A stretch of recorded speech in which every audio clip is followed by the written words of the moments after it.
How to fix a white screen on Windows 10, 11, 8, or 7 laptop or computer monitor. Hello guys, this is Sarah from Create, Login, and Delete. Let's get started. So the first solution is hard shutdowning your system. So hold your power button for 15 seconds and then turn it back on. So another method is press Ctrl-Alt-Delete at the same time, and then you'll see the option to click Task Manager. Click on that. Go ahead and click on File, and then click on Run New Task. And then go ahead and type explorer.exe and then click on OK. So this will allow all settings and app to be refreshed. So try this 2 to 3 times. So if you're able to log in, go ahead and open your device manager.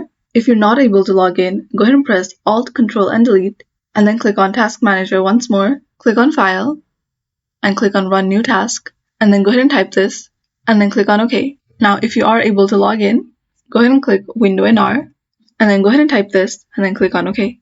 So once you're here, click on the arrow of Display Adapter, right-click on your adapter, and then click on Update Display Adapter. Go ahead and click Search automatically for updated driver software.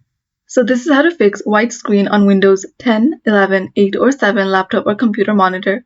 Thanks for watching till the end, and don't forget to like, share, and subscribe.